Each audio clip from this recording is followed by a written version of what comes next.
ఒక సాంగ్ ఉంటుంది ఈ మూవీలో 'కత్ అందుకో జానకి' అని థీమ్‌తో ఒక సాంగ్ ఉంటది.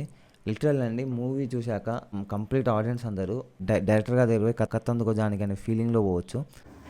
ఇంకా రాఘమౌళి గారి క్యారెక్టర్ కూడా నాకేం పెద్దగా అనిపించలేదు.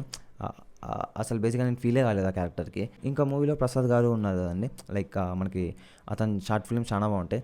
నాకైతే లిటరల్‌గా అతని కామెడీ ఎక్కడ వర్కౌట్ కాలేదు. కంపారిటివ్‌లీ అతని షార్ట్ ఫిల్మ్స్‌లో అతని కామెడీ చాలా అంటే చాలా బాగుంటది ఈ మూవీలో కంటే. మేబీ ఈ మూవీలో కొన్ని ఎక్స్‌ప్రెషన్స్ అవి దానివల్ల నవ్వొస్తది గానీ, కామెడీ లైన్స్ గానీ, ఆ డైలాగ్స్ గానీ అయితే ఎక్కడా నవ్వు. తన షార్ట్ ఫిల్మ్సే చాలా చాలా బెటర్. ఇంకా హీరోయిన్ క్యారెక్టర్ అండి. లిటరల్లీ చెప్తున్నానండి హీరోయిన్ క్యారెక్టర్ అయితే అస్సలు సెట్ కాలేదు మూవీలో. కంప్లీట్‌గా ఒక ఫ్లాట్ ఫేస్ చేసుకొని యాక్టింగ్ చేస్తే ఎలా ఉంటదో అలా అలా ఉందంటే ఎంటైర్ మూవీలో. నాకైతే ఎక్కడా కనెక్ట్ కాలేదు. నాకు తెలిసి 1% కూడా నేను కనెక్ట్ కాలేదు. తన యాక్టింగ్ కానీ, తన డైలాగ్ డెలివరీకి గానీ ఎక్కడా కనెక్ట్ కాలేదు నేను మూవీలో. ఇంకంతే అండి మూవీ గురించి మాట్లాడడం